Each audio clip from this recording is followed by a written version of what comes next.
Homesteader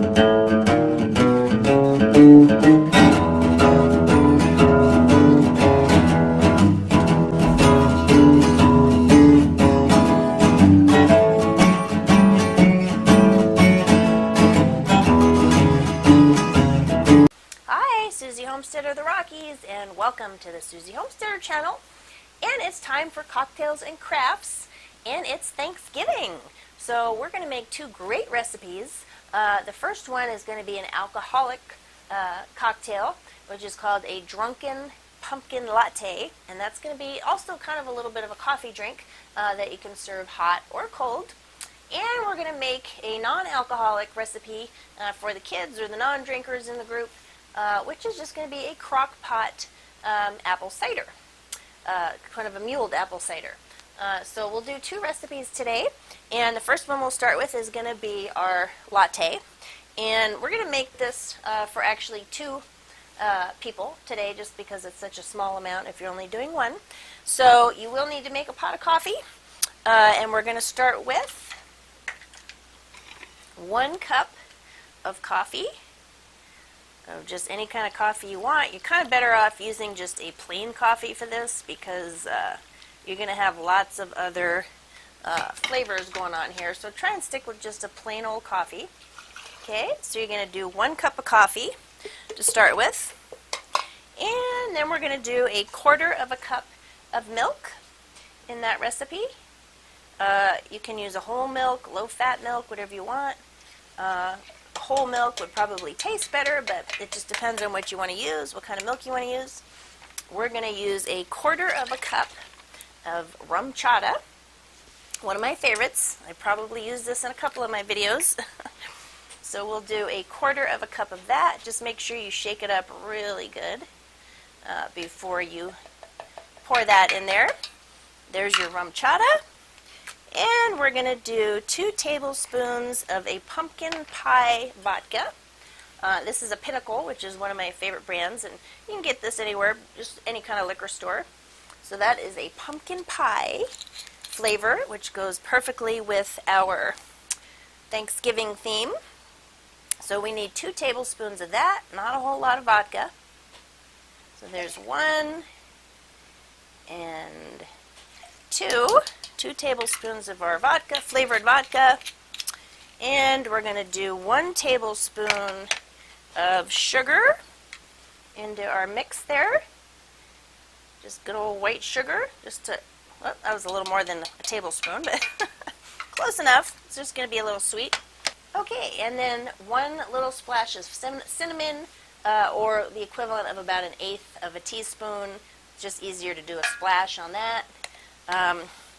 And that is all you're going to need for now, and then we're going to stir that up a little bit and pour that into our 2 coffee mugs. And then you can decide if you want to put this over ice and make it an iced coffee, or if you want to serve it warm. So we're going to serve it like kind of a warm, hot, toddy kind of thing today, and maybe try it iced tomorrow. So there is your drunken pumpkin latte, and if you want to top that with some Cool Whip or whipped cream, just add that to the top. There you go. And you can even just sprinkle the top of that again with a little bit of cinnamon if you really like cinnamon.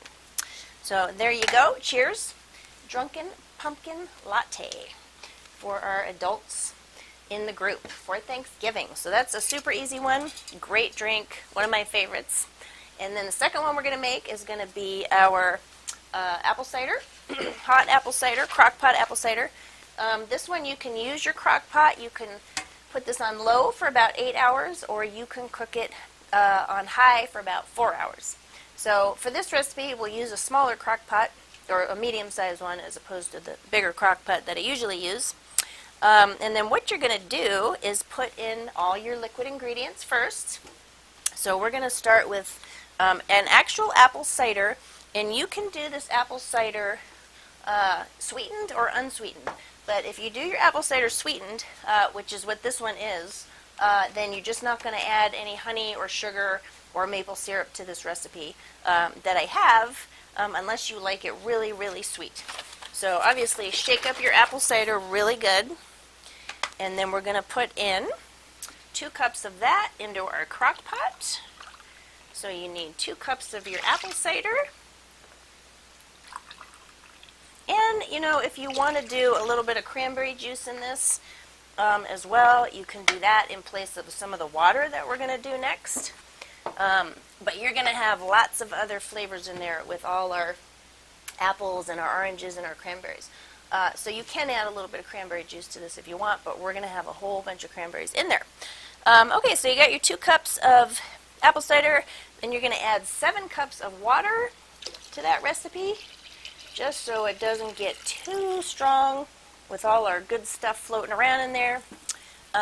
And then the super important part of this recipe is your muling spices, which you can buy already kind of mixed together. So as opposed to having to buy cinnamon sticks or cloves all separately, just try and find like a clove muling spice mix that's already pre-made. And then you're going to get either like one of these little cotton tea bag things that you can buy. I think I bought these at the health food store. I think it's for bulk tea. Or you can use cheesecloth. So what you're going to do is get about 2 tablespoons of muling spices, which is that's a little bit more than that.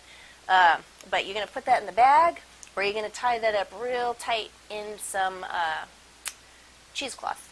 So, because you just don't want this spreading around in there because it's going to be too hard to get out. So keep your bag nice and tight. Put that in your crock pot, and then you're going to add cranberries, and this is, let's see, 2 cups of fresh cranberries you're going to put in your crock pot, and you're going to put as many apples and oranges as you can fit in there. So this is the equivalent of about 4 apples and 1 orange, but for this size crock pot, you might want to just kind of see how much you can fit in there. If you're using a bigger crock pot, you can probably get all of this in there. So there you go. And you could even put a lemon in there too if you want, and honey or maple syrup or sugar to taste. And then you're just going to put your lid on there, and you're going to cook that for at least 4 hours again on high or 8 hours on low, and it smells wonderful.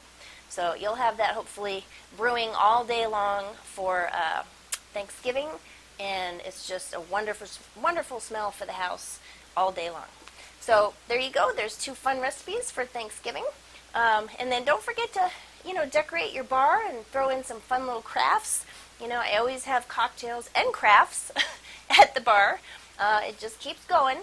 Fun little idea I had this year, since we're going with Thanksgiving and just the whole theme of cooking pretty much all day long and eating, was just to tie some cute little aprons that I actually use for cooking onto some bar stools or the back of some other chairs that you have that they might fit on. Throw a couple little chef's hats on there, and maybe just some little wooden utensils or some other cute things you might want to stick in the pockets. So I just thought aprons was kind of a cute theme, again, for Thanksgiving, and a cute way to decorate your bar.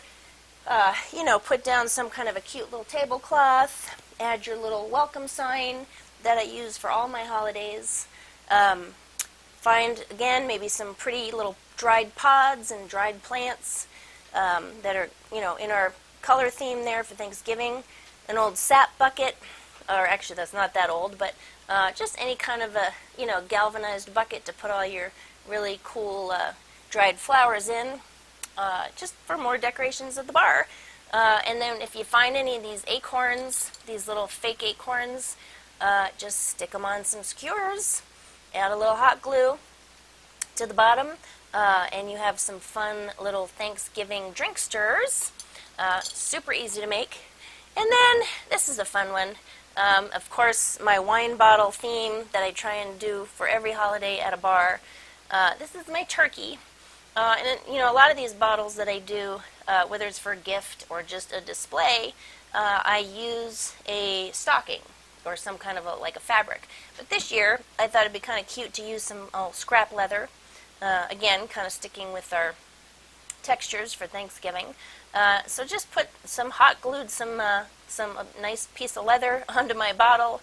There used my turkey feathers again, some real turkey feathers for the back. and lots of felt. And that is adhesive felt is great because it's so easy to work with. And some googly eyes and some more little feathers. So there you go. There's your little holiday turkey wine bottle. Use that as a gift, or again, just use it as a conversation piece at your bar. So don't forget all your fun crafts as well at the bar, and 2 drinks that I'll have on my website for you. I'll have the recipe at Susie Homesteader of the Rockies. And if you have any questions, come and see me there. We'll see you then. Bye-bye.